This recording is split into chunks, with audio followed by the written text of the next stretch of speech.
నిలిచెను, బాధలలో నెమ్మదినిచ్చెను. కృపాక్షేత్రం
how long O Lord, how long, ఎన్ని రోజులు ప్రభువా, ఎన్ని రోజులు అని 3 సార్లు ఒక మాటని అంటూ ఉన్నాడు. How long O Lord, how long O Lord, how long O Lord. ప్రభువా ఎన్ని రోజులైనా, ఇంకా ఎన్ని రోజులు ప్రభువా అని దావీదు కీర్తన 13లో ఆయన ప్రస్తావిస్తున్నాడు.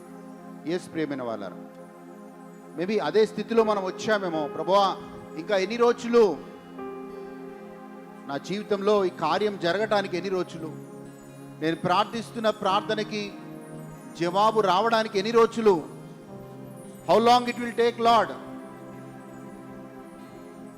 కానీ అదే కీర్తనలో 4వ వచనంలో చూస్తాం, హిస్ క్వశ్చన్, ఆయన ప్రశ్న ఒక పెటిషన్గా మారుతుంది, ఒక విజ్ఞాపనగా మారుతుంది. ఆ విజ్ఞాపన తర్వాత ఆయన స్తుతిగా మారుతుంది. ఈ begins to praise God and tells, నీ కృప నాకు ఇవ్వగలుగుతావయ్యా, నేను ఏమైనా చేయగలుగుతాను. Your grace you will give Lord. The question is turning to a petition and a petition is turning to a praise. So today you may have come with, ఈరోజు చాలా పెటిషన్స్తో వచ్చి ఉంటాం, చాలా ప్రశ్నలతో వచ్చి ఉంటాం. ఈ రెండింటిని పెట్టుకొని మనం దేవుని స్తుతిద్దాం. స్తుతి నీ స్థితిని మార్చేస్తుంది. స్తుతి నీ స్థితిని, నా స్థితిని మార్చేస్తుంది. లాస్ట్ గాడ్, ప్రభువా నా స్థితిని మార్చు నాయనా అని ఈ ఆరాధన ద్వారా దేవుణ్ణి ఆరాధించుకుందాం. పరిశుద్ధపరచు యెహోవామే కాదస్, ఆరాధన నీకే. పరిశుద్ధపరచు, పరిశుద్ధపరచు యెహోవామే కాదస్, ఆరాధన నీకే. రూపించు దైవం యెహోవా హోసేను, ఆరాధన నీకే. రూపించు దైవం యెహోవా హోసేను, ఆరాధన నీకే. చప్పట్లు కొడతారేద్దామా? ఆరాధన, ఆరాధన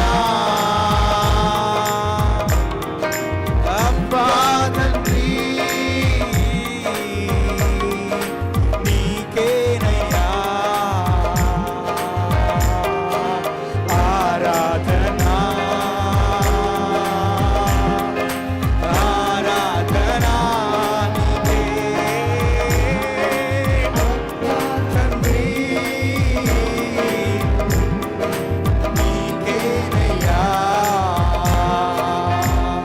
యేసు రాజా నీ భవనములో నీ భవనం తీర్చియుందును. యేసు రాజా నీ భవనములో నీ భవనం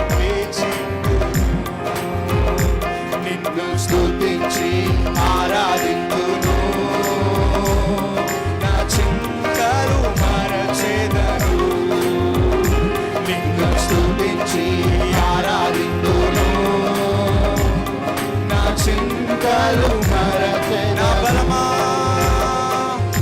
నా బలమా నా కోట ఆరాధన నీకే. నా బలమా నా బలమా నా కోట ఆరాధన నీకే. నా దుర్గమా నా దుర్గమా ఆశ్రయమా ఆరాధన నీకే. నా దుర్గమా ఆశ్రయమా ఆరాధన నీకే. నోరు తెరచి ఆరాధన ఆరాధన అబ్బా తండ్రి నీకేనయ్యా. ఆరాధన ఆరాధన అబ్బా తండ్రి నీకేనయ్యా ఆరాధన ఆరాధన అబ్బా తండ్రి నీకేనయ్యా ఆరాధన ఆరాధన అబ్బా తండ్రి నీకేనయ్యా. అంతట నివసించు యెహోవా ఎలోహిం ఆరాధన నీకే. అంతట నివసించు యెహోవా ఎలోహిం ఆరాధన నీకే. నా యొక్క నీతి యెహోవా సిద్ధేను ఆరాధన నీకే. నా యొక్క నీతి యెహోవా సిద్ధేను ఆరాధన నీకే. చివరిసారిగా ఆరాధన ఆరాధన ఆరాధన అబ్బా తండ్రి నీకేనయ్యా. ఆరాధన రెండు చేతులెత్తి ఆరాధన అబ్బా తండ్రి నీకేనయ్యా ఆరాధన ఆరాధన అబ్బా తండ్రి నీకేనయ్యా ఆరాధన ఆరాధన అబ్బా తండ్రి నీకేనయ్యా ఆరాధన ఆరాధన అబ్బా తండ్రి నీకేనయ్యా. నా బలమా నా కోట ఆరాధన నీకే. నా దుర్గమా ఆశ్రయమా ఆరాధన నీకే. నా దుర్గమా ఆశ్రయమా ఆరాధన నీకే. నా బలము నా కోట అయిన దేవా, నాకు శక్తి సరిపోనప్పుడు నా బలముగా ఉంటావు ప్రభువా. నా శత్రువులు నా మీద పోరాడినప్పుడు నాకు కోటగా ఉంటావు ప్రభువా. నా శ్రమలు నాకు అధికమైనప్పుడు, అందరూ నన్ను విడిచిపెట్టినప్పుడు, ఎవరు నన్ను పట్టించుకోనప్పుడు నాకు ఆశ్రయదుర్గంగా ఉంటావు నాయనా. నన్ను ఓదార్చడానికి నాకు ఆశ్రయదుర్గంగా ఉంటావు.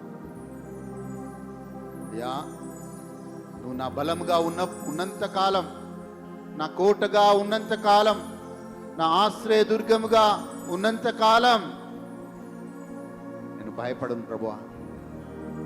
నేను ముందుకు సాగుతాను. I will move forward. ఎందుకంటే నాకు ఒక నిరీక్షణ ఉంది. I have hope in God. ఆ నిరీక్షణ నిన్ను నన్ను సిగ్గుపరచబడనీయదు. That hope will not disappoint you. Don't believe in your strength. నీ యొక్క శక్తి మీద నువ్వు ఆధారపడకు. నీ బలముగా దేవుడు ఉంటాడు, నీ కోటగా దేవుడు ఉంటాడు, నీకు ఆశ్రయదుర్గంగా దేవుడు ఉంటాడు. యేసు నామములో కూర్చున్నాము తండ్రి. దయచేసి కూర్చుందాం. ఓకే, గత వారం మెసేజ్ ఎంతమంది గుర్తుంది? ఎంతమంది గుర్తుందండి? ఏం మాట్లాడుకున్నాం గత వారం?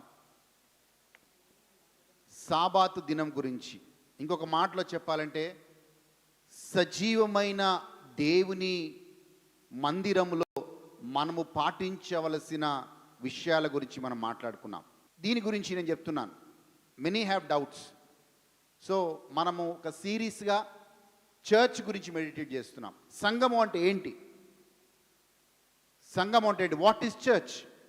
గత వారం మనం సాబాతు దినం అంటే పాత నిబంధన కాలంలో వాళ్ళు సాబాతు దినాన్ని ఎంత ఖచ్చితంగా పాటించారో మనం చూసాం. ఒకవేళ పాటించకపోతే దేవుడు ఎంత కఠినంగా ఉన్నాడో కూడా చూసాం. అలాగే సాబాతు దినమున వాళ్ళందరూ కూడా ఆ సమాజ మందిరంలోకి లేకపోతే యెరూషలేము దేవాలయంలోకి వాళ్ళు వచ్చి ప్రార్థన చేసినప్పుడు వాళ్ళని దేవుడు ఏ రకంగా ఆశీర్వదించాడో మనం చూసాం. ఈ సాబాతు దినము అనేది, విశ్రాంతి దినము అనేది ఇది సినాయి పర్వతం దగ్గర నుంచి ఆరంభమైన విషయము కాదు. అది ఆది కాండం నుంచే అది ఆరంభమైంది.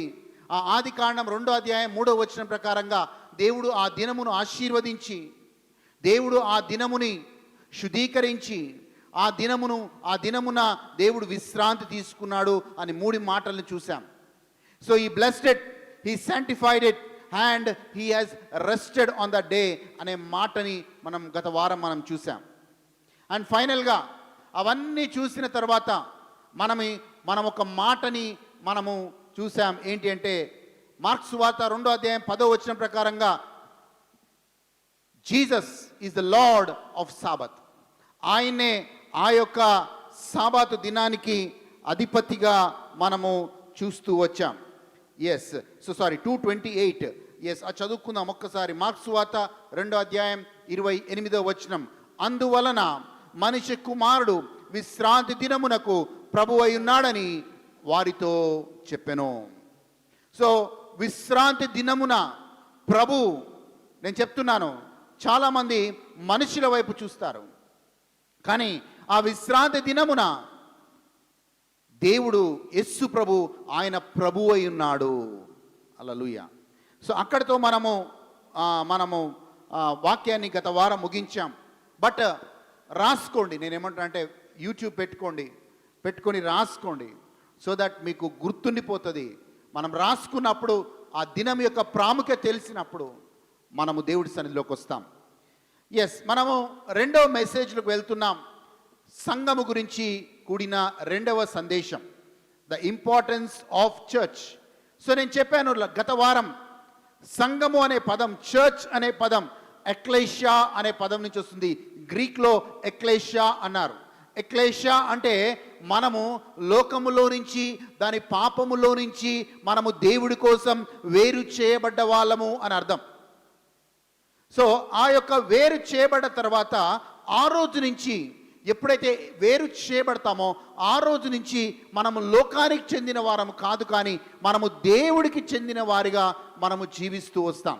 So we belong to God. అలాగే మనము సంఘంలోకి వచ్చినప్పుడు మనము క్రైస్తవులమని, మనము దేవుడికి చెందిన వారమని మనము సూచిస్తూ ఉన్నాం. We belong to God. So మనం చూసినట్లయితే చాలామంది క్రైస్తవులకి ఈ అలవాటు ఉంది. ఆ మైండ్ సెట్ ఈరోజు యేసునామంలో బ్రేక్ అవును గాక. ఆ మైండ్ సెట్ ఏంటి అంటే, చాలామంది ఈరోజు వరకు కూడా క్రైస్తవులు స్థలమునకి ప్రాధాన్యత ఇస్తారు. ఉదాహరణకి ఎవరైనా చెప్పారనుకోండి, మీరు ఆ మెదక్ చర్చ్కి వెళ్ళి మీరు ప్రార్థన చేసుకుంటే మీకు దేవుడు ఆశీర్వదిస్తాడు అని చెప్పారనుకోండి, వెంటనే కారు వేసుకొని ఒక సండే పెట్టుకొని వెళ్ళిపోతారు. లేదు, ఆ పలానా చర్చిలో మీరు వెళ్ళి ప్రార్థన చేస్తే దేవుడు నాకు అద్భుతం చేశాడు, మీకు కూడా చేస్తారంటే ఎంత దూరమైనా పర్వాలేదు. మీరు నమ్మరు, నేను 700 కిలోమీటర్లు ట్రావెల్ చేశాను ఆ మాట విని. 700 kilometers ఐ ట్రావెల్డ్. ఎందుకంటే ఆ ఫలానా స్థలములో వెళ్ళి ప్రార్థన చేస్తే దేవుడు ప్రార్థన వింటాడు అంటే 700 కిలోమీటర్లు ప్రయాణం చేశాను. సో పాత నిబంధనలో ప్రేమైన వాళ్ళ జాగ్రత్తగా మనం అర్థం చేసుకోవాల్సిందంటే, పాత నిబంధనలో yes the place was important, స్థలము చాలా ప్రాముఖ్యమైనది. ఎందుకు అంటే పాత నిబంధనలో యెరూషలేము దేవాలయంలోకి వెళ్ళి ప్రార్థన చేస్తేనే దేవుడు వాళ్ళ ప్రార్థనలు వినేవాడు. కానీ వాక్యం చూద్దాం ఒక్కసారి, యోహాను సువార్తకి వెళ్దాం. 4వ అధ్యాయం 20వ వచనాన్ని చూద్దాం ప్లీజ్. ఎస్, యోహాను సువార్త 4వ అధ్యాయం 20వ వచనం చూద్దాం. యోహాను సువార్త 4వ అధ్యాయం 20వ వచనం. ఎస్, మా పితరులు ఈ పర్వతమందు ఆరాధించడి. పితరులు అంటే సమారియా స్త్రీ చెప్తా ఉంది. సమారియా స్త్రీ ఓ మాట చెప్తా ఉంది, అయ్యా మా పితరులు, మా పూర్వీకులు దేవుణ్ణి పర్వతం మీద ఆరాధించేవాళ్ళు, అంటే ఉన్నత స్థలంలో ఆరాధించేవాళ్ళు, అంటే కొండల మీద ఆరాధించేవాళ్ళు అని అర్థం. సో అందుకే అన్యులందరూ కూడా వాళ్ళ దేవుని ఆరాధించాలనుకున్నప్పుడు పర్వతాల మీద, ఉన్నత స్థలము మీద వాళ్ళు ఆరాధిస్తే దేవుడు వాళ్ళ ప్రార్థనకి జవాబిస్తాడని వాళ్ళ నమ్మకం. సమారియా స్త్రీ అదే అంటుంది, మా పితరులు ఈ పర్వతం మీద ఆరాధించవలసిన స్థలము. దాని తర్వాత యూదులో మనం చూస్తే యూదులు యెరూషలేములో దేవుని ఆరాధించేవాళ్ళు. దాని తర్వాత చదవండి అమ్మా ప్లీజ్. ఎస్, మా పితరులు ఈ పర్వతమందు ఆరాధించిరి కానీ ఆరాధించవలసిన స్థలము యెరూషలేములో ఉన్నదని మీరు చెప్పుదురని ఆయనతో అనగా చాలమ్మా చూడండి. సో యూదుల యొక్క నమ్మకం ఏంటి అంటే, వాళ్ళు యెరూషలేము దేవాలయంలోకి వెళ్ళి ప్రార్థన చేస్తే దేవుడు వాళ్ళ ప్రార్థనకి జవాబిస్తాడని యూదుల నమ్మకం. కానీ ప్రియమైన వారలారా, మనము కొత్త నిబంధనలో ఉన్నాం. సో పాత నిబంధనకి కొత్త నిబంధనకి తేడా ఏంటంటే, పాత నిబంధనలో స్థలముకి చాలా ప్రాముఖ్యత ఉండేది, కానీ నూతన నిబంధనలో మనుషులకి చాలా ప్రాధాన్యత ఉంది. ఇంకొక రకంగా చెప్పాలంటే, కొత్త నిబంధనలో స్థలము కంటే కూడా విశ్వాసులకి ప్రాముఖ్యత దేవుడిస్తాడు. అందుకే యేసు ప్రభు మనతో అన్నాడు, ఎప్పుడు కూడా మనం ప్రార్థన చేసేటప్పుడు ఈ మాటను వాడతాం. ఏంటో తెలుసా? ఎక్కడ ఇద్దరు లేక ముగ్గురు కూడి ప్రార్థిస్తారో నేను వారి మధ్యలో ఉంటానని దేవుడు చెప్పాడు. So when 2 or 3 gathered in the name of Jesus, then God is there. So పాత నిబంధనలో ఆ ప్రదేశానికి వెళ్ళి ప్రార్థన చేస్తేనే దేవుడు వాళ్ళ ప్రార్థన వినేవాడు. కానీ నూతన నిబంధనలో ఇద్దరు లేక ముగ్గురు విశ్వాసులు కూడి ప్రార్థిస్తే దేవుడు అక్కడ ఉంటాడు. So it's not about the place. In the New Testament, it's all about people. నేను చాలా ఎగ్జాంపుల్స్ చెప్పాను. ఇదే హాల్ని చాలా మల్టిపుల్ యాక్టివిటీస్ కోసం ఈ స్కూల్ ఇక్కడ వాడతారు. బట్ ఆదివారం ఆరాధించినప్పుడు, మనము కూడి ప్రార్థించినప్పుడు, మనం దేవుని ఆరాధించినప్పుడు దేవుని సన్నిధిని పొందుకుంటున్నాం. ఎందుకంటే స్థలము కాదు ప్రాముఖ్యం, ఆ యొక్క ఆరాధించే మనుషులు చాలా ప్రాముఖ్యం అనే మాటని జ్ఞాపకం చేస్తున్నాను. సో పాత నిబంధనలో ఎలాగైతే దేవుడు ఇజ్రాయేల్ ప్రజలను ఏర్పరచుకున్నాడో, నూతన నిబంధనలో దేవుడు తన సంఘాన్ని ఏర్పరచుకున్నాడు. ద్వితీయోపదేశకాండం 7వ అధ్యాయం 6వ వచనాన్ని చూద్దాం. ద్వితీయోపదేశకాండం 7వ అధ్యాయం 6వ వచనాన్ని బైబిల్లో చూద్దాం. Deuteronomy chapter 7 verse 6. Yes, నీవు నీ దేవుడైన యెహోవాకు ప్రతిష్ఠిత జనము. చూడండి, ఇజ్రాయెల్ ప్రజల గురించి చెప్తూ ఉన్నాడు. నీవు నీ దేవుడైన యెహోవాకి ప్రతిష్ఠ జనము. నీ దేవుడైన యెహోవా భూమి మీద ఉన్నంత సమస్త జనముల కంటే నిన్ను ఎక్కువగా ఎంచి నిన్ను తన స్వకీయ జనముగా ఆయన ఏర్పరచుకున్నాడు. So God has chosen the people of Israel as a special treasure. ఆయన సొంత ప్రజలుగా దేవుడు ఇజ్రాయెల్ ప్రజల్ని ఎన్నిక చేసుకున్నాడు. But when you come to new testament, నూతన నిబంధనకు వచ్చినప్పుడు అదే దేవుడు తన సంఘాన్ని తను పవిత్రపరచి తను ఏర్పాటు చేసుకున్నాడు. హల్లెలూయా. సో పాత నిబంధనలో ఇజ్రాయేల్ ప్రజలు ఎంత ప్రాముఖ్యమైన వాళ్ళో, నూతన నిబంధనలో అంతకంటే ప్రాముఖ్యమైన వాళ్ళు తన సంఘం. Hallelujah. The church is important. అందుకే మొదటి పేతురు 2వ అధ్యాయం 9వ వచనంలో దేవుడు ఏమన్నాడు తెలుసా? మీరు నా సొంత ప్రజలు, మీరు నా సొంత ప్రజలు, నా స్వకీయ జనము, మీరు రాజరికపు యాజకులు, మీరు నా గుణాభిషేకులను ప్రచురము చేయడానికి ఏర్పరచబడ్డ వాళ్ళు అని చెప్తాడు. So we are the chosen generation, we are elected by God, we are selected by God to proclaim him on this face of the earth. అలాగే నేను ఎందుకు చెప్పానంటే, నూతన నిబంధనలో మనుషులు important. When people don't pray, then God is not there. దేవుడు అక్కడ ఉండడు అని చెప్తున్నాను. స్థలము ఇంపార్టెంట్ కాదు, మనుషులు ఇంపార్టెంట్. నూతన నిబంధనలో ఆయన ఆరాధించే మనుషులు చాలా ప్రాముఖ్యమైన వాళ్ళు. వాళ్ళని తన సొంత జనము అన్నాడు, స్వకీయ జనము అన్నాడు. He called out his own people. మళ్ళీ సొంత జనాల్ని ఎక్కడి నుంచి దేవుడు పిలిచాడు అంటే, అంధకారంలో నుంచి తన ఆశ్చర్యకరమైన వెలుగులోకి దేవుడు పిలిచాడు. He called you out from the darkness to light. అందుకే మనం చాలా ప్రాముఖ్యమైన వాళ్ళము అనే మాటని జ్ఞాపకం చేస్తున్నాను. బైబిల్లో ఇంకో మాట ఉంటుంది, అపోస్తుల కార్యాలు 20వ అధ్యాయంలో, 17వ అధ్యాయం 24వ వచనం చూద్దాం.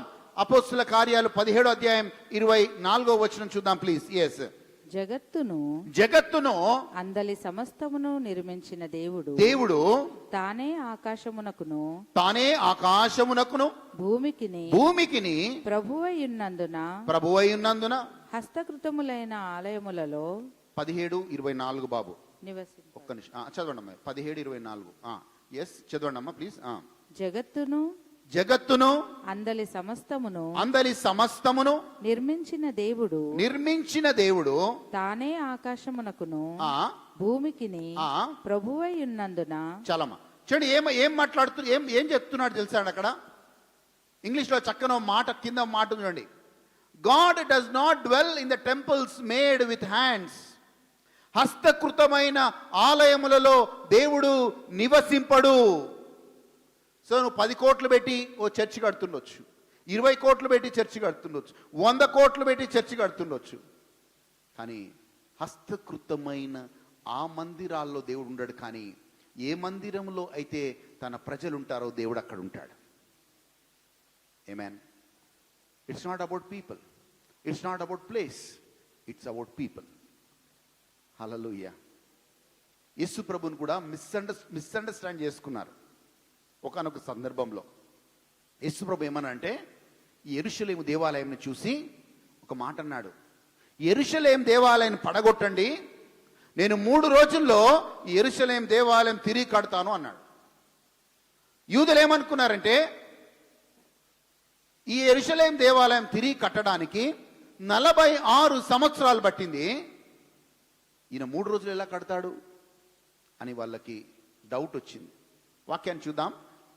యోహాను సువార్త 2వ అధ్యాయం 19, 20, 21 వచనాలు చూద్దాం. యోహాను సువార్త 2వ అధ్యాయం 19వ వచనం చూద్దాం. యేసు ఈ దేవాలయమును పడగొట్టుడి 3 దినములలో. Again I am talking about place. యేసు ప్రభు అంటున్నాడు, ఈ దేవాలయమును పడగొట్టుడి 3 దినములలో దాని లేకుండునని వారితో చెప్పెను. చూడండి, ఆ యెరూషలేం దేవాలయం చాలా పెద్ద కట్టడం. ఆ కట్టడము పడగొడితే 3 దినములలో దేవుడు లేపుతా. Destroy this temple and in 3 days I will raise it up. 20వ వచనం చూద్దాం. యూదులు ఈ దేవాలయమును 46 సంవత్సరములు కట్టిరే, నీవు 3 దినములలో దాని లేపుదువా? 3 దినములలో నేను కట్టిదివా? చూడండి, ఎస్ వాళ్ళకి అర్థం కాలేదు. కానీ యేసు ప్రభు ఏ మందిరం గురించి మాట్లాడుతున్నాడు అంటే సంఘము అనే మందిరం గురించి మాట్లాడుతాడు. 21వ వచనం చూద్దాం, అక్కడే వర్స్ 21. అయితే ఆయన తన శరీరమును దేవాలయం గురించి ఈ మాట చెప్పాను. చూడండి, ఈ నూతన నిబంధనలు జాగ్రత్తగా వినండి. పాత నిబంధనలో యెరూషలేము దేవాలయం వంటి పెద్ద కట్టడలు చాలా ప్రాముఖ్యమైనవి. కానీ నూతన నిబంధనలో నీ శరీరం అనే దేవాలయము చాలా ప్రాముఖ్యమైంది. ఆ శరీరం అనే దేవాలయం అంటే వాక్యం చాలా, మనము 1 కొరింథీయులు 3:16 టైం ఉన్నప్పుడు చదువుకోండి. ఆ మాట ఏం చెప్తుందంటే, నీవు దేవుని మందిరానికి నివాస స్థలమని నీకు తెలియదా? Do you not know that you are the temple of God? నువ్వు దేవునికి ఒక మందిరమై ఉన్నావు. పాత కాలంలో మందిరాలకు వెళ్ళేవాళ్ళు, కానీ ఇప్పుడు నూతన నిబంధనలో దేవుడు ఏమన్నాడు తెలుసా? అయితే ఆయన తన శరీరమును దేవాలయం గురించి ఈ మాట చెప్పెను. 1 కొరింథీయులు 3:16 చూద్దామమ్మా ప్లీజ్. 1 కొరింథీయులు 3:16. ఎస్, మీరు దేవుని ఆలయమై ఉన్నారని. ఇప్పుడు చెప్పండి, మీరే దేవుని ఆలయమై ఉన్నారు. You are the temple of the Holy Spirit. అది చాలా జాగ్రత్తగా మనము ఆలకించాలి. మనం ఇంకా పరిగెడుతున్నాం. అక్కడ ఆశీర్వాదం అంటే అక్కడికి, ఇక్కడ ఆశీర్వాదం అంటే ఇక్కడికి, మనం స్థలాల వైపు పరిగెడుతున్నాం. కానీ హస్తకృతమైన ఆలయాల్లో దేవుడు నివాసం ఉండడు. ఈరోజు నీవే ఒక ఆలయం. You are the temple of God. ఆ దేవాతి దేవుడు నీలో నివాసం ఉంటూ ఉన్నాడు. హల్లెలూయా. సో ఓల్డ్ టెస్టిమెంట్, పాత నిబంధనలో స్థలము చాలా ప్రాముఖ్యమైంది. నూతన నిబంధనలో మనుషులు, విశ్వాసులు చాలా ప్రాముఖ్యమైన వాళ్ళు. హల్లెలూయా. ఎస్, నాకు ఇప్పుడు కూడా చాలా మంది క్రైస్తవులు కొన్ని దినాల్లో కొన్ని ప్లేస్లకు వెళ్తారు, కొన్ని దినాల్లో కొన్ని స్థలాలకు వెళ్తారు, కొన్ని సీజన్స్లో కొన్ని స్థలాలకు వెళ్ళి ప్రార్థన చేసుకొని వస్తారు.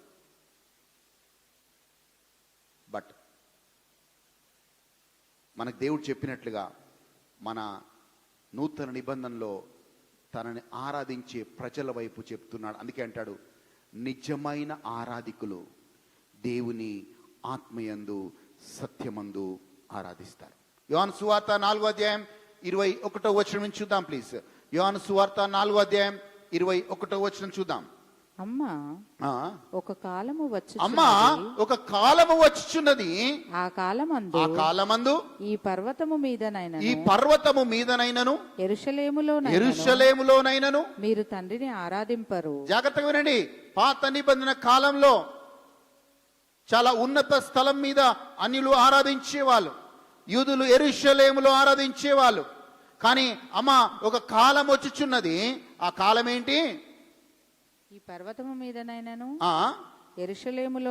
యెరూషలేములోనైనను మీరు తండ్రిని ఆరాధించరు. కానీ నా మాట నమ్ముము. ఎవరంటున్నారు ఈ మాట? యేసు ప్రభు సమరియా స్త్రీతో అంటూ ఉన్నాడు. యోహాను రాయలేదు, పేతురు రాయలేదు, ఇంకొకరు రాయలేదు. యేసు ప్రభు సమరియా స్త్రీతో, అమ్మా నా మాట నమ్మమ్మా. దాని తర్వాత చదవండి 22వ వచనం. మీరు మీకు తెలియని దానిని ఆరాధించుచువారు, మేము మాకు తెలిసిన దానిని ఆరాధించువారము. రక్షణ యూదులలో నుండియే కలుగుచున్నది. 23వ వచనం. అయితే యథార్థముగా అండర్లైన్ చేసుకోండి. యథార్థముగా, ఇంగ్లీష్ లో అదేమో తెలుసా? True worshippers. ఇక్కడ యథార్థంగా ఆరాధించే వాళ్ళు నాకు కావాలి. I want true worshippers. యథార్థముగా ఆరాధించువారు దేవుని ఆత్మతోను సత్యముతోను తండ్రిని ఆరాధించే కాలం వచ్చుచున్నది. ఆమేన్. హల్లెలూయా. ఎంతమంది యథార్థంగా ఆరాధించే వాళ్ళు ఉన్నారు ఇక్కడ? సో ప్రియమైన వాళ్ళారా, యథార్థమైన ఆరాధనని దేవుడు కోరుకుంటున్నాడు. యథార్థముగా ఆరాధించేవాళ్ళు దేవుని ఆత్మయందు, దేవుని సత్యమందు ఆరాధిస్తారు. చాలా సిద్ధాంతాలు వచ్చాయి yes, the 7 weeks teaching of mine will break every wrong doctrine in your lives. Hallelujah. మీరు షాక్ అవుతారు. బైబిల్లో దేవుడు సంఘం గురించి చెప్పిన మాటలు వింటే ప్రతి ఒక్కరికి ఒక రాంగ్ మైండ్ సెట్. కొందరు ఇంకా place but God says I need people to worship మీ. అది యథార్థంగా ఆరాధించే వాళ్ళు కావాలి, అది ఆత్మతోను సత్యముతోను ఆరాధించే వాళ్ళు కావాలి. వాళ్ళనే దేవుడు నిజమైన ఆరాధికులు అన్నాడు. He call them true worshippers. You want to be true worshipper? నిజంగా ఆరాధించే వాళ్ళుగా ఉండాలనుకుంటున్నారా? ఎస్, దెన్ దేవుని ఆత్మతో సత్యముతో దేవుణ్ణి ఆరాధించేవారుగా మనం ఉండాలి. ప్రియమైన వారా, ఒక సంఘం ఒక మనిషి టాలెంట్తో కట్టేది కాదు. ఒక సంఘం ఒకరి సామర్థ్యంతో కట్టేది కాదు. ఒక సంఘం ఇంటెలిజెన్స్తో కట్టేది కాదు. ఒక సంఘం ఎందుకో తెలుసా? యేసు ప్రభువు మాట అన్నాడు. యేసు ప్రభు ఏమన్నా తెలుసా? వాక్యంలోకి వెళ్దాం ప్లీజ్. మత్తయి సువార్తకి వెళ్దాం. మత్తయి సువార్త 13వ అధ్యాయానికి వెళ్దాం. మత్తయి సువార్త 13వ అధ్యాయానికి వెళ్దాం. మాథ్యూస్ గాస్, జాగ్రత్తగా మెసేజ్ని దయచేసి ఆలకించండి. మత్తయి సువార్త 13వ అధ్యాయం 13-17 చదువుదాం ప్లీజ్. 13-17 చదువుదాం. ఇందు నిమిత్తము నేను ఉపమాన రీతిగా వారికి బోధించుచున్నాను. ఈ ప్రజలు కన్నులారా చూచి చెవులారా విని హృదయంతో గ్రహించి మనస్సు త్రిప్పుకొని నా వలన స్వస్థత పొందకుండా. 17 ఎస్. అనేక ప్రవక్తలను నీతిమంతులను మీరు చూచు వాటిని చూడగోరియు చూడకపోయిరి, మీరు విను వాటిని వినగోరియు వినకపోయిరి. దానికంటే ముందు వచ్చిన చూద్దాం, 16వ వచనం. అయితే మీ కన్నులు చూచుచున్నవి గనుక అవి ధన్యములైనవి, మీ చెవులు వినుచున్నవి గనుక అవి ధన్యములైనవి. హల్లెలూయా. ఓకే, 16వ అధ్యాయానికి వెళ్దాం. సారీ, 16కి వెళ్దాం. 16వ అధ్యాయానికి వెళ్దాం. 16వ అధ్యాయం మత్తయి సువార్త 16వ అధ్యాయం 18వ వచనం చూద్దాం. 16-18 చూద్దాం.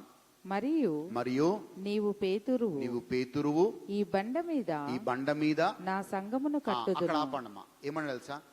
నీవు పేతురువు, ఈ బండ మీద నా సంఘమును కట్టుదును. ఏమన్నాడు? వాట్ డిడ్ జీసస్ సే? జాగ్రత్తగా వినండి. I will build my church. ఏమన్నాడు? మీరు చెప్పాలి. ఏమన్నాడు యేసు ప్రభు? నా సంఘమును కట్టేదను. సో చర్చ్ ఎవరికి చెందింది కాదు. చర్చ్ యేసు ప్రభుకి చెందిందే. ఈరోజు ఎవరైనా క్లెయిమ్ చేసుకోవచ్చు, ఇది నా చర్చ్, నేను స్థాపించాను, నేను ఫౌండరు, ఏమైనా చెప్పుకోవచ్చు. కానీ చర్చ్ ఏ వ్యక్తికి, ఈ లోకంలో ఏ వ్యక్తికి చెందింది కాదు. ఎందుకో తెలుసా అండి? Jesus said I will build my church. నా సంఘమును నేను కట్టుకుంటాను. మరి నా అన్నప్పుడు, నా సంఘం అన్నప్పుడు యేసు ప్రభు కంట్రిబ్యూషన్ ఏమైనా ఉండాలి, అవునా కాదండి? కిషోర్ బ్రదర్ ఉన్నాడు, ఇంటి ముందు ఇన్నోవా పార్క్ చేస్తాడు. మరి ఇన్నోవా నాది అన్నప్పుడు ఆయనలో అధికారం కనపడుతుంది, అథారిటీ కనపడుతుంది. ఎందుకు నాది? నేను డబ్బులు ఇచ్చి కొనుక్కున్నాను కనుక నాది, ఇట్స్ మైన్. సో ఈ పెయిడ్ ఫర్ దాట్ అండ్ ఈ ఓన్డ్ ఇట్. సో అథారిటీగా ఎంతమంది పోయినా ఏమంటాడు? ఈ ఇన్నోవా నాది, నేను డబ్బులు ఇచ్చి కొనుక్కున్నా. ప్రేమైన వాళ్ళారా, ఎందుకు యేసు ప్రభువు నా సంఘము అంటున్నాడంటే, ఆయన తన రక్తముని వెలనిచ్చి ఈ సంఘాన్ని కొనుక్కున్నాడు. ఆయన ఈ పాయింట్ సింక్ కావాలి మనకి.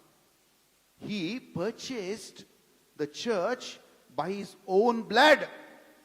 అందుకే అథారిటీగా, అధికారముగా నా సంఘము అంటున్నాడు. మనమేం చేయలేదు ఆ సంఘానికి, కానీ యేసు ప్రభు మాత్రం తన సంఘాని కోసం తన రక్తాన్ని వెలనిచ్చి కొనుక్కున్నాడు. వాక్యాన్ని చూద్దామండి. అపోస్తుల కార్యాలు 2వ అధ్యాయం 28వ వచనం చూద్దాం. అక్కడే అపోస్తుల కార్యాలు 2వ అధ్యాయం రెండో అధ్యాయం 28వ వచనం చూద్దాం. రెండో అధ్యాయం అపోస్తుల 20వ అధ్యాయం 28వ వచనం. సారీ, అపోస్తుల కార్యాలు 20వ అధ్యాయం 28వ వచనం. 20వ అధ్యాయం 28వ వచనం చూద్దాం. దేవుడు పేతురు దేవుడు తన స్వరక్తమిచ్చి, అండర్లైన్ చేసుకోండి దయచేసి, దేవుడు తన స్వయ రక్తమిచ్చి సంపాదించిన తన సంఘమును కాయుటకు పరిశుద్ధాత్మ మిమ్మును దేనియందు అధ్యక్షులనుగా ఉంచెనో ఆ యావత్తు మందను గూర్చి మీ మట్టుకు మిమ్మును గూర్చియు జాగ్రత్తగా ఉండు. చూడండి, పాయింట్ ఏంటంటే అక్కడ దేవుడు తన స్వరక్తమిచ్చి సంపాదించిన తన సంఘము అంటున్నాడు. To shepherd the church of God which he purchased with his own blood. ఆయన తన స్వరక్తమిచ్చి ఆ సంఘాన్ని కొనుక్కున్నాడు కాబట్టే నా సంఘము అంటున్నాడు. ఇప్పుడు చెప్పండి, సంఘం ఎవరిది? సంఘం ఎవరిది? సంఘం ఎవరికి చెందింది? ఎందుకు యేసు ప్రభువుకి చెందింది? ఎందుకు నాకు చెందింది కాదు, లేకపోతే ఎందుకు వేరే వాళ్ళకి చెందింది కాదు. ఎందుకంటే నేనేం చేయలేదు. ఒక ప్రీచర్ ఏం చేయగలుగుతాడంటే, ఒక ప్రీచర్ కావచ్చు, ఒక పాస్టర్ కావచ్చు, ఒక ఇవాంజలిస్ట్ కావచ్చు, ఏం చేయగలుగుతారంటే he can sow as many seeds as possible. Seed అంటే word of God. So preacher ఏం కలదంటే ఎంతగా సీడ్ అంటే ఆ విత్తనం లాంటి వాక్యాన్ని ఎంతైనా ఆయన విత్తగలుగుతాడు. ఇంకా కొంతమంది ఏం చేస్తారంటే ఆ సీడ్నే క్వాలిటీ సీడ్ని విత్తుతారు. దాంట్లో డూప్లికేట్ సీడ్ ఉంది, ఒరిజినల్ సీడ్ కూడా ఉంది. సో ఒక దైవజనుడు ఏం చేయగలుగుతాడంటే క్వాలిటీ సీడ్ని విత్తగలుగుతాడు. అలాగే ఒక చాలా ఎంత వీలైనంత విత్తనాలు అయితే అంత వీలైనంత విత్తనాలని ఆయన వెదజల్లగలుగుతాడు in the form of the word of God, దేవుని వాక్యం ద్వారా. కానీ ఒకటి గుర్తుపెట్టుకోండి, ఎదుగుదలనిచ్చేది దేవుడు మాత్రమే. బైబిల్లో ఈ రోజు వరకు కూడా కొంతమంది అంటారు, నేను ఆ డినామినేషన్ చెందిన వాళ్ళని, నేను ఈ డినామినేషన్ చెందిన వాళ్ళని, నా డినామినేషనే గొప్ప, నా డినామినేషనే ఒరిజినల్, నీ డినామినేషన్ కాదు. ఇలా పోట్లాట మనం చూస్తూ ఉన్నాం. కానీ ప్రియమైన వారు గుర్తుపెట్టుకోండి, denomination is the work of man, church is the work of God. సంఘము దేవుని చేతి పని అయ్యింది. డినామినేషన్ మనుషుల ఆలోచనలో నుంచి, మనుషుల విభేదాల్లో నుంచి పుట్టుకొచ్చిందే డినామినేషన్. అందుకే denomination is the work of man. ఉదాహరణకి నేను నాగేశ్వరరావు బ్రదర్ కలిసి ఇద్దరం కలిసి ఒకటే సంఘంలో ఆరాధిస్తున్నాం. నాగేశ్వర బ్రదర్ నాతోని ఒక పద్ధతిలో, ఒక చిన్న పద్ధతిలో విభేదిస్తాడు. బ్రదర్ ఇది నాకు నచ్చలేదు, ఈ పద్ధతి నచ్చలేదు. నేను మార్చుకున్న ఆ పద్ధతిని. ఇక బ్రదర్ ఏం చేస్తారంటే, లేదు ఈ పద్ధతిని ఇల్లుమిస్తూ నేను ఇంకొక చర్చి పెడతాను. సో మా ఇద్దరి భేదాభిప్రాయాల వల్ల ఇంకొక సంఘం పుట్టుకొచ్చింది, వాళ్ళిద్దరి భేదాభిప్రాయాల ఇంకొక సంఘం పుట్టుకొస్తుంది. So denomination is a work of man. But దేవుడు ఒకే సంఘాన్ని నిర్మించాడు. ప్రియమైన వాళ్ళరా, దేవుడు 10 సంఘాలను నిర్మించలేదు. దేవుడు 10 సంఘాల కోసం ప్రాణం పెట్టలేదు. దేవుడు ఒకే సంఘాన్ని నిర్మించాడు. ఆ ఒకే సంఘం కోసం తన ప్రాణాన్ని అర్పించాడనే మాటని జ్ఞాపకం చేస్తున్నాను. రిడీమ్ ఎందుకో తెలుసా? ఆయన కొనలేదండి, ఆయన వెలనిచ్చి కొన్నాడు. హీ రిడీమ్డ్ అనే మాట ఉంటుంది. రిడీమ్డ్ అంటే మాట ఏంటో తెలుసా? ఒక వ్యక్తి పాతకాలంలో బానిసగా ఉంటాడు ఒక దగ్గర. ఆ బానిసత్వం నుంచి ఆయనను విడిపించడానికి కొంతమంది వెళ్ళి ఆ యజమాను డబ్బు ఆ వెలను చెల్లించి వాళ్ళని రిడీమ్ చేసేవాళ్ళు, వాళ్ళని ఆ యొక్క బానిసత్వంలో నుంచి బయటికి తీసుకొచ్చేవాళ్ళు. అలాగే ప్రభు అయిన యేసుక్రీస్తు నిన్ను నన్ను రిడీమ్ చేశాడు. ఆ పాపం అనే బానిసత్వంలో నుంచి తన ఆ బానిసత్వంలో మనం ఉంటూ ఉండగా, మనం నిస్సహాయ స్థితిలో మనం ఉండగా, దేవుడు తన స్వరక్తము చేత మనల్ని విమోచించి, He redeemed us and మనము రక్షణలోకి రావడానికి తన కృపని మనకిచ్చాడు. అందుకే ధైర్యంగా యేసుప్రభు అంట మై చర్చ్ ఏమన్నాడు యేసయ్య? మై చర్చ్, నా సంఘము అంటున్నాడు. ఎందుకంటే ఇక్కడున్న వాళ్ళు ఎవ్వరు కూడా, ఈ ప్రపంచంలో ఎవ్వరు కూడా ఆ సంఘము కోసం ప్రాణం పెట్టలేదు. యేసు ప్రభు మాత్రమే ప్రాణం పెట్టాడు. ఆ సంఘం కోసం ఎవరు రక్తం చిందలేదు. ఆ యేసు ప్రభు మాత్రమే రక్తం వచ్చింది, వెలనిచ్చి తన సంఘాన్ని కొనుక్కున్నాడు. కాబట్టి ఆయన సంఘం అథారిటీతో దేవుడు చెప్తున్నాడు. So never believe anybody's words telling that my church. Hallelujah. అవును బ్రదర్, మీరు ఇంత కష్టపడుతున్నారు, చాలామంది సేవకులు చాలా కష్టపడుతున్నారు అని చెప్తారు. ఒక మాట చదువుకుందాం బైబిల్లో ప్లీజ్. 1 కొరింథీయులు రాసిన లేఖకి వెళ్దాం, 3వ అధ్యాయానికి వెళ్దాం. 6-7 వచనాలను బైబిల్లో నుంచి చూద్దాం. 1 కొరింథీయులు 3వ అధ్యాయం 6-7 వచనాలు చూద్దాం ప్లీజ్. ఎస్, 1 కొరింథీయులు 3వ అధ్యాయం 6-7 వచనాలు చూద్దాం. ఎస్. నేను నాటి తిని అపోల్లో నీళ్లు పోసెను. వృద్ధి కలగచేసిన వాడు దేవుడే. అండర్లైన్ చేసుకోండి ఆ మాటని. చూడండి, నేను వాక్యాన్ని విత్తాను మీకు, ఇంకొకరు ప్రార్థన చేశారు మీకోసం, కానీ మిమ్మల్ని ఆశీర్వదించేది దేవుడు మాత్రమే. మిమ్మల్ని ఆధ్యాత్మికంగా ఎదిగింప చేసేది దేవుడు మాత్రమే. సో నువ్వు గర్వంగా చెప్పుకోని అవసరం లేదు, నేను అపోలోకి చెందిన వాడిని, నేను పౌలుకు చెందిన వాడిని. కొరింథీ సంఘము ఇదే ప్రాబ్లంలో ఉండింది. ఏ ప్రాబ్లమో తెలుసా? ఈ 2 రకాల ప్రీచర్లు ఉన్నారు ఆ రోజు. ఒకడేమో అపోలో, ఇంకో ప్రీచర్ ఏమో పౌలు. సో కొంతమంది డివైడ్ అయిపోయి నేను అపోలోకి చెందిన వాడిని అన్నారు. కొంతమంది ఏమన్నారు, నేను పౌలుకి చెందిన వాడిని అన్నారు. So people are divided with the people. ఎందుకంటే పౌలు పర్సనాలిటీ కొంతమందికి నచ్చిండొచ్చు, అపోలో పర్సనాలిటీ కొంతమందికి నచ్చిండొచ్చు. సో అందుకే దే డివైడెడ్. కానీ దేవుడు అన్నాడు, పౌలు ఎవరయ్యా, ఈ అపోలో ఎవరయ్యా? ఆ మాట ఉంది బైబిల్లో. అమ్మ 3వ వచనం చదవండి అమ్మా ప్లీజ్. 3వ వచనం, 3వ అధ్యాయం 3వ వచనం చదవండి. మీలో అసూయయు కలహమును ఉండగా మీరు శరీర సంబంధులై మనుష్య రీతిగా నడుచుకొని వారు కారా? ఒకడు నేను పౌలు వాడను, మరి ఒకడు నేను అపోలో వాడను అని చెప్పినప్పుడు మీరు ప్రకృతి సంబంధులైన మనుషులు కారా? మీరు ప్రకృతి చూడండి, ఇదే జరుగుతుంది. ఎలాగైతే ఆ కొరింథీ సంఘం నేను అపోలో వాడని, నేను పౌలు వాడని అని చెప్పారో, ఈ రోజు కూడా క్రైస్తవులు ఇది నా డినామినేషన్. నువ్వు ఏ డినామినేషన్ లో ఉన్నా ఒకటి మర్చిపోకు, సంఘము క్రీస్తుది. నువ్వు ఏ డినామినేషన్ లో ఉన్నా ఒకటి మర్చిపోకు, నీకు వృద్ధిని కలగజేసి వాడు దేవుడే. నువ్వు ఏ డినామినేషన్ లో ఉన్నా ఒకటి మర్చిపోకు, నేను ఆధ్యాత్మికంగా బలపరిచే దేవుడే. ఎస్, 5వ వచనం. అపోలో ఎవడు, పౌలెవడు? పరిచారకులే కదా. ఎవరు వీళ్ళు? They are mere ministers of God. నేను అపోలో వైపు కొంతమంది, పౌలు వైపు కొంతమంది వెళ్ళారు. కానీ అపోలో ఎవడయ్యా, పౌలు ఎవడయ్యా? ఈరోజు రైట్ రెవరెండ్ అని పెట్టుకోవచ్చు, డిడి ఏమేమో పెట్టుకోవచ్చు. అవన్నీ మంచిగా పేరు తర్వాత పెట్టుకోవడానికి పనికొస్తాయి అంతే. నువ్వేం పెట్టుకున్నా you are a minister of God. నువ్వు కేవలం దేవుడికి పరిచారకుడు మాత్రమే. ఓ పరిచారకుడు ఏం చేయగలుగుతాడంటే విత్తనాలు వెదజల్లగలుగుతాడు. ఓ పరిచారకుడు ఏం చేయగలుగుతాడంటే క్వాలిటీ విత్తనాలు, ఇంకా కొంచెం మంచి ఆధ్యాత్మిక పరిచారకుడు అయితే కొంచెం క్వాలిటీ విత్తనాలు విత్తగలుగుతాడు. బట్ వృద్ధినిచ్చేవాడు దేవుడే. హల్లెలూయా. నేను ఆత్మీయంగా బలపరిచేవాడు దేవుడే. ఒక సింపుల్ ఎగ్జాంపుల్ చెప్తాను, గుర్తుపెట్టుకోండి.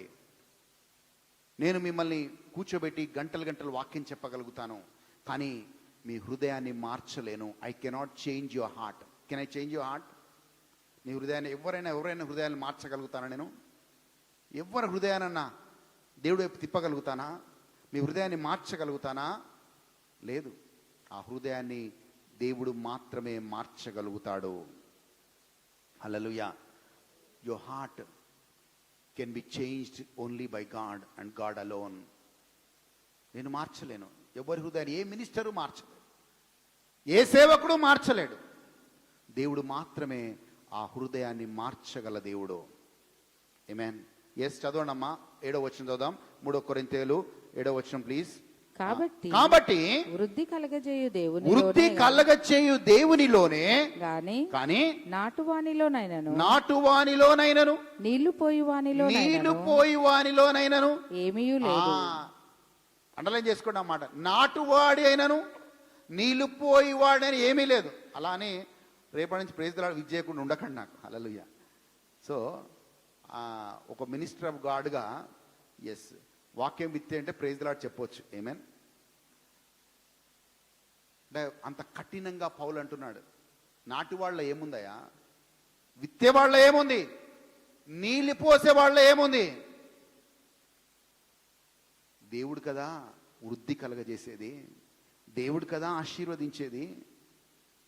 ఆమేన్. అమ్మ చదవండి. But God who gives the increase. 8వ వచనం అమ్మ ప్లీజ్. నాటువాడును నీళ్లు పోయివాడును ఒక్కటే. ప్రతివాడు తాను చేసిన కష్టము కొలది జీతం పుచ్చుకో. దేవుడికి స్తోత్రం. ఇక్కడ నాకు కావాల్సిన పాయింట్ ఉంది.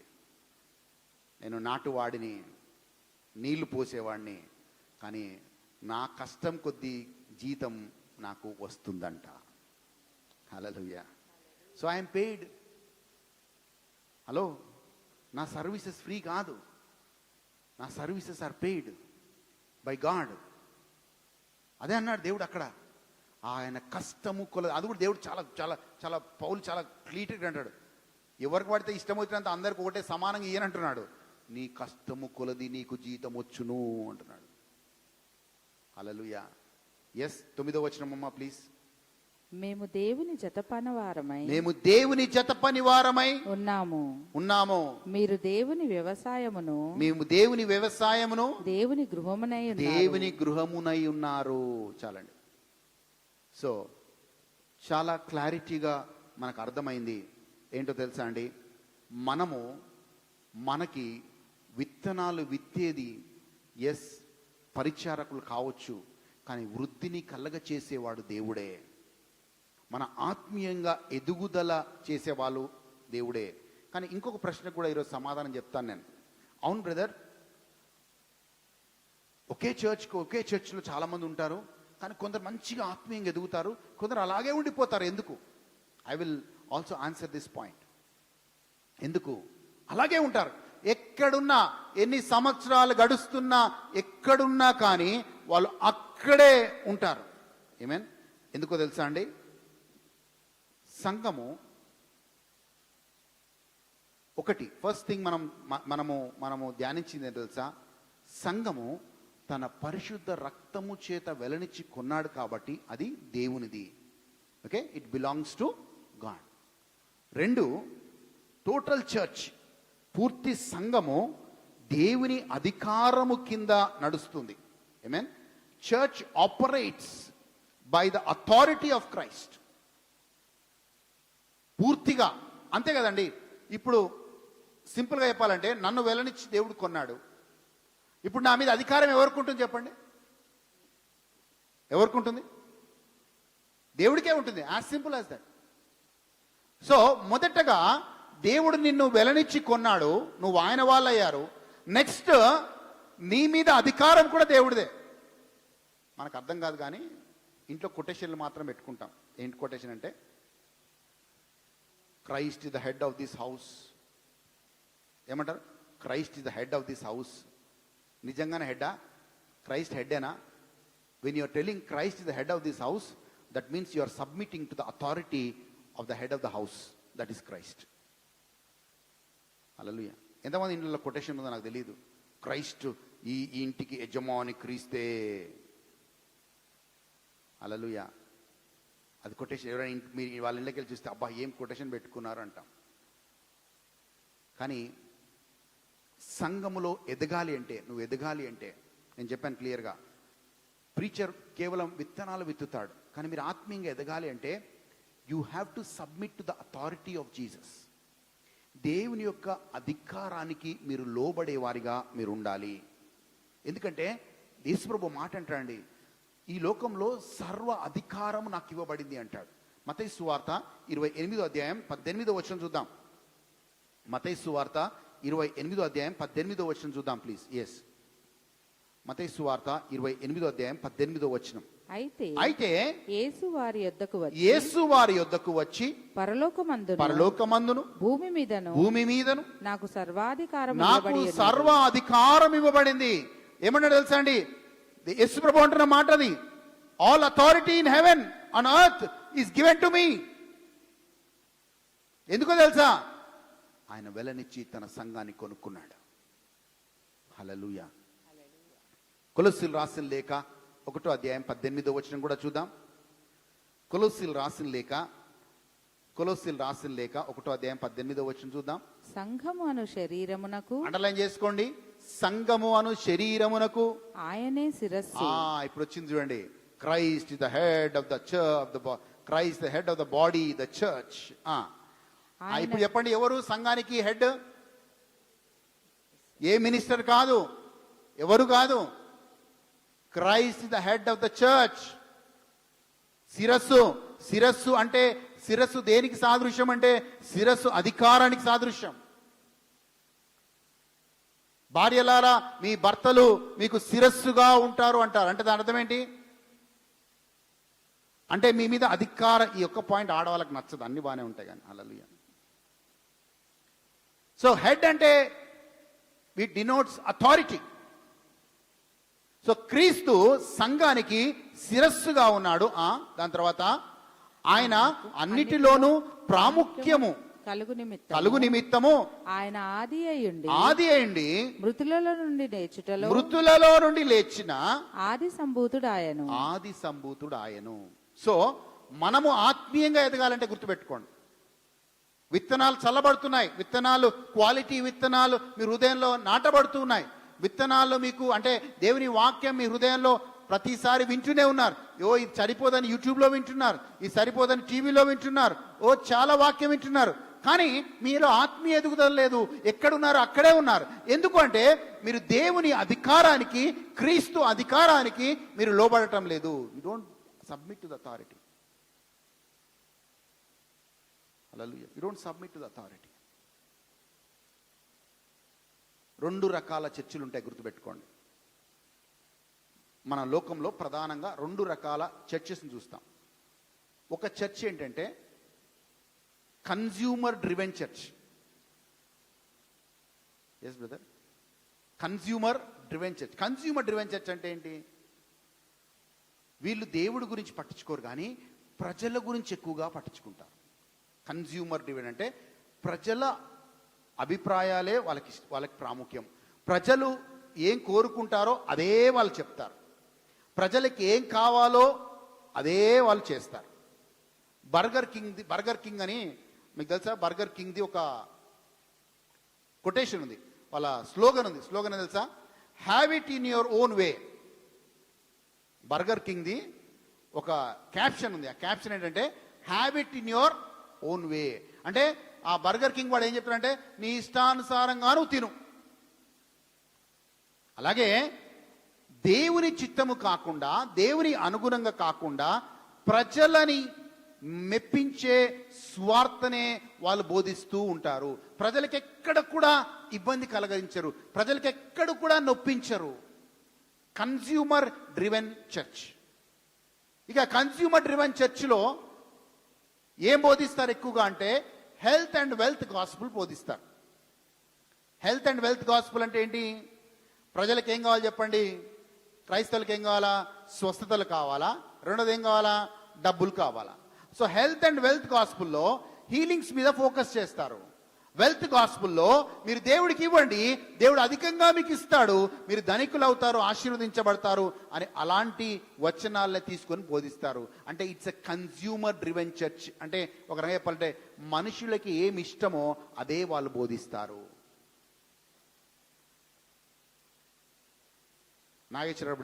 నాగరాజ్ బ్రదర్ని చూసి నేను కొంచెం ప్రాఫెసీ చేస్తాను. ఏం ప్రాఫెసీ? నీకు వచ్చే వారం కల్లా బెంజ్ కార్ వచ్చును గాక, ఆయన వెంటనే ఆమేన్ అంటాడు. ఆమేన్. హల్లెలూయా. ఇక వేరే వాళ్ళు ప్రార్థన చేయడం మొదలు పెడతాడు. ఈ బ్రదర్ నన్ను కూడా చూసి ఒక ఆడి కారో ఏదో ఏదో ప్రవచనం చేస్తే బాగుండు. హల్లెలూయా. Consumer driven church. దీంట్లో ఒక సీక్రెట్ చెప్తాను. ఈ పుల్పిట్ మీద నేను చెప్పకూడదు, కానీ చెప్తాను మీకు.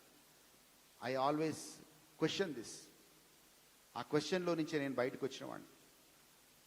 ఇక్కడ 10 మంది ఉన్నారు, తలకాయ నొప్పి వస్తుంది, 10 మెంబర్స్కి హెడేక్ వస్తుంది.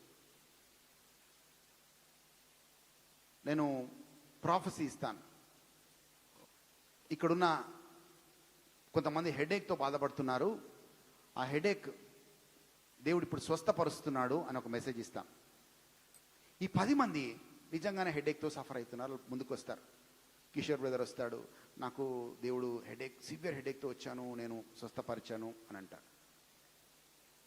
So it's good, we are happy, చప్పట్లు కొడతాం, అరే దేవుడు స్వస్థపరిచాడు. బట్ నా పాయింట్ ఏంటంటే, ఇఫ్ యు ప్రాఫెసీ, ఆ సంఘంలో ఉన్న అందరికీ మేలు జరగాల, ఒక 10 మందికి కాదు. It should happen to everybody. If you are prophesying anything related to that, you have to prophesy that everybody should be blessed. Hallelujah. నేనేమంటానంటే, నీ కాంగ్రిగేషన్ 3000 మంది ఉన్నారు, 10 మంది వచ్చే సాక్ష్యం చెప్తున్నారు. ఒకరికి నాకు కాలు, ఒకరికి నాకు హెడేక్ స్వస్థత అయింది, ఇంకొకరు నాకు దేవుడి మేలు చేశాడు అంటే not even 1% of the people are testifying here. అందుకే మనల్ని వేరే వాళ్ళు తప్పు పడుతున్నారు క్రైస్తవత్వాన్ని. దేవుడు మేలు చేశాడంటే దేవుడికి స్తోత్రం. అందుకే I make it a point, నా పేరు ఎక్కడ తీసుకురావద్దు ప్లీజ్. మీకు దేవుడైనా మేలు చేశాడా, దేవుడికి కృతజ్ఞత తెలియచేయండి. ఎందుకంటే దేవుడు మాత్రమే మేలు చేశాడు, దేవుడు మాత్రమే మిమ్మల్ని ఆశీర్వదించాడు, దేవుడు మాత్రమే మిమ్మల్ని స్వస్థపరిచాడు. I might have prayed, that's all. నేను ప్రార్థించి ఉండొచ్చు. ప్రియమైన వాళ్ళారా, we will be stealing that glory of God. అట్లా చేస్తే ఆ దేవుని మహిమని మనం దొంగలిస్తున్నాం అని అర్థం. నేను ఒక 10 మంది నిలబెట్టి సాక్ష్యం చెప్పిస్తున్నాను అంటే, నా ఫర్గా I'm answerable to all the people who are not been blessed. చాలా మంది వేరే వేరే సమస్యలతో వచ్చారు, మరి వాళ్ళ సమస్యలు ఎందుకు తీరట్లేదు? Consumer driven church, health and wealth gospel church. అలాంటి సంఘంలో మనం ఉంటే, ఆ మాట పౌలు రాస్తాడు, తిమోతికి రాసిన లెక్కలమ్మా. 1 తిమోతి 4వ అధ్యాయం 3వ వచనం. 1 తిమోతి 4వ అధ్యాయం 3వ వచనం. 1 తిమోతి 4వ అధ్యాయం 3వ వచనం. 1 తిమోతి 4వ అధ్యాయం.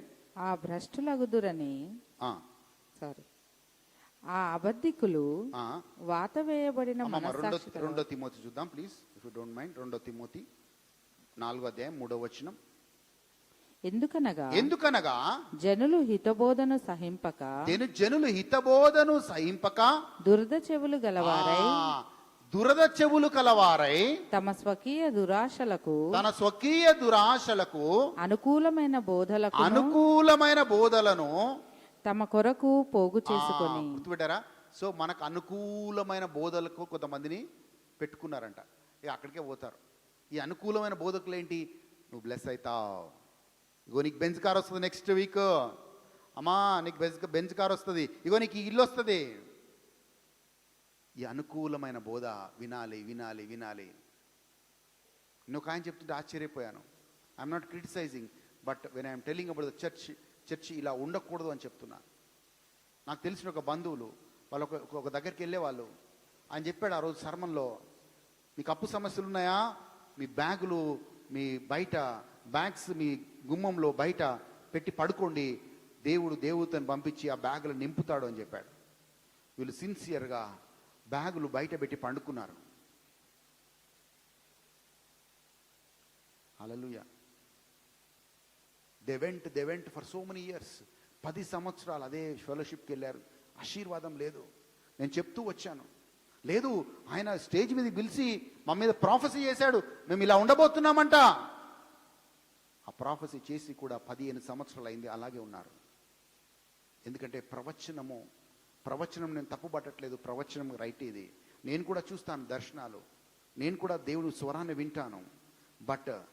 బట్ నా ఆలోచనలో వచ్చే ప్రవచనం నేను చెప్పను ఎప్పుడు. Whatever comes from my own spirit I will not tell this prophecy. దేవుడి నుంచి ఏదొస్తే అదే చెక్ చేసుకొని మరి చెప్తాను. అండ్ వి షుడ్ ఆ గట్స్ ఉండాలా. గట్స్ ఏంటో తెలుసా? దేవుడు నాతో మాట్లాడాడు అని చెప్పడానికి గట్స్ ఉండాలా. Hallelujah, hallelujah. Consumer driven church. 4వ వచనం చదవమ్మా ప్లీజ్. 4వ వచనం. సత్యమునకు చెవినీయక. వీళ్ళు ఏం చేస్తారు తెలుసా అండి? ఈ కన్స్యూమర్ డ్రివెన్ చర్చ్ లో ఉన్న వాళ్ళు సత్యమునకు చెవినివ్వక కల్పనా కథల వైపు కల్పనా కథల వైపు తిరుగు కాలము వచ్చుచున్నది. They go after all myths, fables, stories, moral science classes. Sunday రాగానే మోరల్ సైన్స్ క్లాసెస్. మీరు అలా ఉండాలి, ఇలా ఉండాలి, ఇలా ఉండాలి, అలా ఉండాలి. కానీ దేవుడి వైపు ఆకర్షించేది ఏమీ ఉండదు. ఈజీ. ఈ పుల్పిట్ మీద నుంచి మీరు ఇలా ఉండాలి, అలా ఉండాలని చెప్పడం చాలా ఈజీ అండి.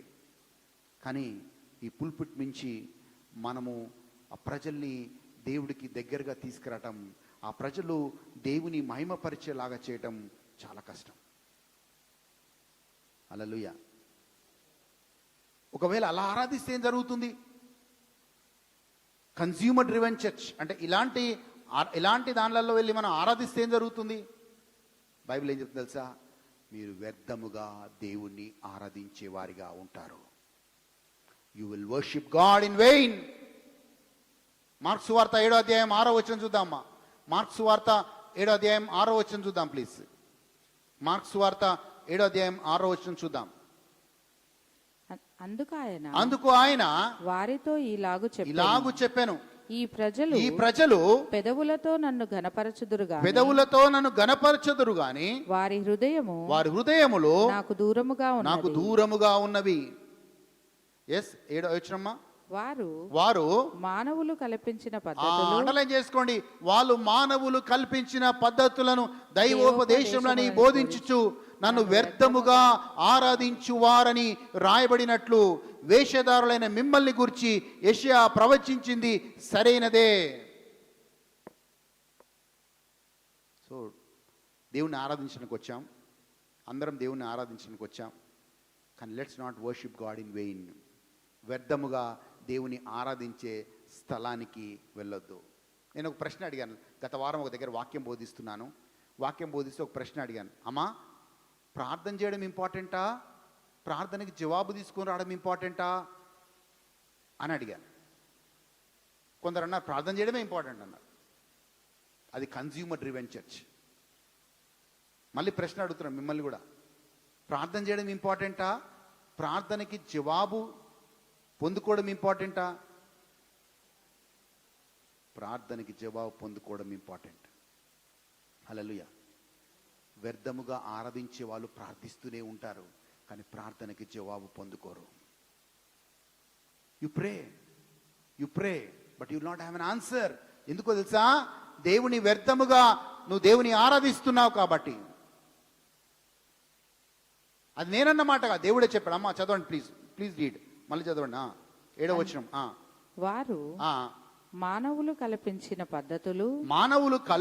పద్ధతులు దైవోపదేశములని బోధించుచు నన్ను వ్యర్థముగా ఆరాధించుదురని రాయబడినట్లు వేషధారులైన మిమ్మును గూర్చి యెషయా ప్రవచించినది సరైనదే. So please when we come here, సంఘముగా మనం దేవుడి దగ్గరికి వచ్చినప్పుడు మనం దేవుని వ్యర్థముగా ఆరాధించకూడదు.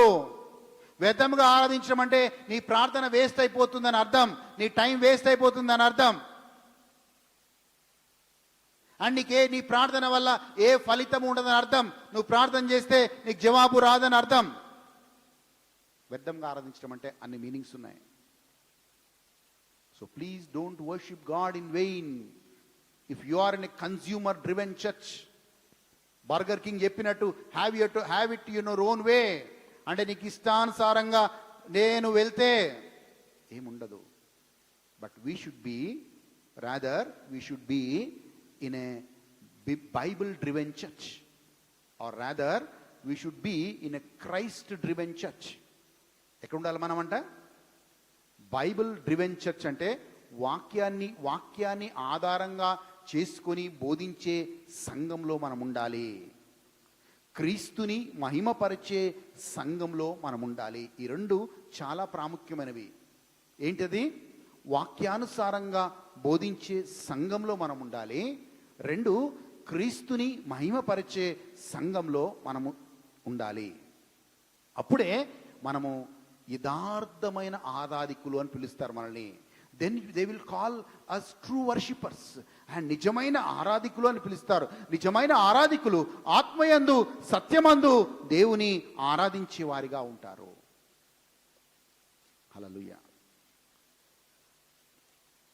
చూడండి, చాలా సంఘాల్లో దేవుని వాక్యాన్ని చెప్తారు. ఓకే, వాక్యము చెప్తారు, కానీ ఆ వాక్యంలో మారు మనసు పాపము గురించి మాట్లాడరు. చాలా సంఘాల్లో వాక్యము చెప్తారు, కానీ ఆ వాక్యాన్ని నువ్వు బోధించే అర్హతని దేవుడిచ్చాడు, ఆ వాక్యాన్ని నువ్వు బోధించి ఇతరులు రక్షించాలని చెప్పరు. రెండు చాలా ప్రాముఖ్యమైనది. Any church should preach about sin and repentance. And ఆ సంఘంలో నీకు చెప్పబడాలి ఏంటదంట, నీ మీద కూడా సువార్త బోధించే బాధ్యత దేవుడు నీ మీద ఉంచాడు. ఆ సువార్తని బోధించి నువ్వు ఆత్మలు రక్షించాలి అనే మాటని, ఆ మెసేజ్ని వాళ్ళకి ఇవ్వగలగాలి. ఎందుకు తెలుసా? సర్వలోకమునకు వెళ్ళి సర్వ సృష్టికి మీరు సువార్తను బోధించాలి అన్నది universal call of God. The universal call of God is this, that go into all the world and preach the gospel. కానీ కొన్ని సంఘాల్లో మనం చూస్తాం, మీరు ఇక్కడే ఉండండి, ఆ పని మీ డబ్బులు ఇవ్వండి, నేను సేవ చేస్తాము. హల్లెలూయా. సో అండ్ రెండోది ఏం చెప్తారంటే, మీరు ఇక్కడే ఉండండి, మీ పిల్లల్ని ఇక్కడికి తీసుకురండి, వాళ్ళ పిల్లల్ని ఇక్కడే తీసుకురండి. Hallelujah. So it has become a tradition of you being a part of the church. Membership గురించి రోజు మాట్లాడదాం మనం. మెంబర్షిప్. చాలామంది మెంబర్షిప్ ఎందుకు తీసుకుంటారంటే, పెళ్ళిళ్ళు కావాలంటే ఎట్లా, సడన్గా చనిపోతే ఎట్లా, దానికి మెంబర్షిప్. నేనేమంటా అంటే, సజీవంగా ఉన్నప్పుడు నీకు సాల్వేషన్ లేదు, చనిపోయిన తర్వాత ఆ బాడీ ఎక్కడ బరీ చేస్తే ఏంటి? నువ్వు చనిపోయిన తర్వాత దాన్ని డెడ్ బాడీ అంటారు, డెడ్ బాడీ. బట్ రక్షణతో నువ్వు చనిపోతే దేవుడు నిన్ను తన రాజ్యంలో నా బిడ్డలు, నా వారసులు అంటాడు. సజీవంగా ఉన్నప్పుడు మనకి రక్షణ లేదు, సజీవంగా ఉన్నప్పుడు మనం నిజమైన ఆరాధికులుగా లేము. కానీ చనిపోయిన తర్వాత అమ్మో నేను సడన్గా చచ్చిపోతే, నాకు మెంబర్షిప్ లేకపోతే అక్కడ నాకు, don't worry, things will happen. Hallelujah. చాలా బరియల్ గ్రౌండ్స్ ఉన్నాయి. దానికి మెంబర్షిప్ కోసం నీ రక్షణను అమ్ముకోవాల్సిన అవసరం లేదు. ఆ మెంబర్షిప్ కోసం మనం ఏదో చేయాల్సిన అవసరం లేదు. హల్లెలూయా. మనకి పైన మెంబర్షిప్ ఉందా లేదా, అది ఇంపార్టెంట్. బైబిల్ ఏం చెప్తుంది తెలుసా? We are the citizens of heaven. So నీకు పరలోకంలో సిటిజన్షిప్ ఉందా లేదా అనేది ఇంపార్టెంట్. ఆమేన్. హల్లెలూయా. హల్లెలూయా. ఓకే, సో మనం ఇక్కడితో ముగిద్దాం. నేను 3 పాయింట్లు చెప్పాను. పాత నిబంధనలో స్థలము చాలా ప్రాముఖ్యమైంది, కానీ నూతన నిబంధనలో పీపుల్ చాలా ప్రాముఖ్యమైన వాళ్ళు. పాత నిబంధనలో ఆ యొక్క స్థలంకి ప్రాధాన్యత ఇచ్చి యెరూషలేములో యూదుల్ని ఆరాధించేవాళ్ళు, కానీ నూతన నిబంధనలో యథార్థముగా ఆరాధించేవారు ఆత్మయందు సత్యమందు దేవుని ఆరాధిస్తారు. 2, యేసుప్రభు అన్నాడు, నా సంఘమును నేను కట్టుకుంటాను, I will build my church. నా సంఘము అని ఎందుకు యేసుప్రభు అన్నాడంటే ఆ సంఘము కోసం తన స్వయ రక్తాన్ని వెలనిచ్చి కొనుక్కున్నాడు కాబట్టి నా సంఘము అన్నాడు. He called it my church. So సంఘము ఎవరిది కాదు, సంఘము యేసు ప్రభుది. Church belongs to God because he paid for it. మూడోది చాలా ప్రాముఖ్యంగా మనం ఏం నేర్చుకున్నామంటే, చాలామంది ఆత్మీయంగా ఎదుగుతారు, చాలామంది ఆత్మీయంగా ఎదగలేకపోతుంటారు. అందరికీ సేమ్ వాక్యం ఉంటుంది. ఎందుకు వాళ్ళు ఆత్మీయంగా ఎదగలేరంటే వాళ్ళు యేసు ప్రభు యొక్క అధికారానికి లోబడరు కాబట్టి. ఇంకా మనుషులు కల్పించే పద్ధతుల్లో నడుస్తారు, ఇంకా ఆచారాల్లో నడుస్తారు, ఇంకా తప్పుడు సిద్ధాంతాల్లో నడుస్తారు. సో పూర్తిగా ఎవరైతే యేసు ప్రభు యొక్క అధికారానికి లోబడతారో దేవుని వాక్యానుసారంగా నడుస్తారు. As simple as that. And denominations గురించి మనం మాట్లాడాం. నేను అపోలో వాడని, నేను పౌలు వాడని. పౌలు ఏమన్నాడు? అపోలో ఎవడయ్యా, పౌలు ఎవడయ్యా? వృద్ధి కలిగించే వాడు దేవుడే. నీకు గ్రోత్నిచ్చి నీ ఆత్మీయంగా బలపరిచి నీ ఆశీర్వదించేవాడు దేవుడే అన్న మాటని మనం చూసాం. ఇంకో మాటను చూసాం, Bible driven church, Christ driven church or consumer driven church. ఏ సంఘంలో మనం ఉన్నాం అనేది చాలా ప్రాముఖ్యమైంది. ఈ కొన్ని విషయాలు మనము ధ్యానించాం. సో రేపటి రోజు వచ్చే వారం ఈ సంఘం గురించి మనం లోతుగా మనం నేర్చుకునే ప్రయత్నం చేద్దాం. లేచి నిలబడదాం, దేవుని ఆరాధించుకుందాం. Thank you Lord, we give you glory, we give you honour, we give you praise. లేచి నిలబడదాం దయచేసి. Hallelujah. Thank you, Lord. Thank you, Jesus. We give you glory, we give you honor, we give you praise. ప్రియమైన వారలారా, సంఘము అంటే మనకి ఏ అభిప్రాయం ఉందో నాకు తెలియదు, కానీ ఈరోజు మనం నేర్చుకున్నాం సంఘము క్రీస్తుకు చెందింది. ఎందుకు క్రీస్తుకు చెందింది? ఆయన వెలనిచ్చి కొన్నాడు. ఈరోజు మనం ఎక్కడైనా రాంగ్ ఐడియా ఉంటున్నట్లయితే మనము దేవుడికి క్షమాపణ చెప్దాం. ప్రభువా, సంఘము నీది ప్రభువా, వెలనిచ్చి కొనబడిన సంఘం ప్రభువా అది. ప్రభువా, సంఘము అధికారము, ఆ సంఘం యొక్క శిరస్సు నీవే ప్రభువా. You are head of the church. ఆ సంఘం యొక్క యాజమాన్యత్వం, అధికారం కింద లోబడే ప్రభువా, నీకు లోబడే కృపను నాకు దయచే ప్రభువా.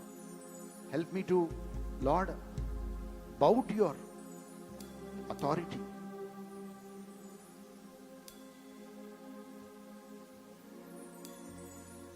Thank you Jesus.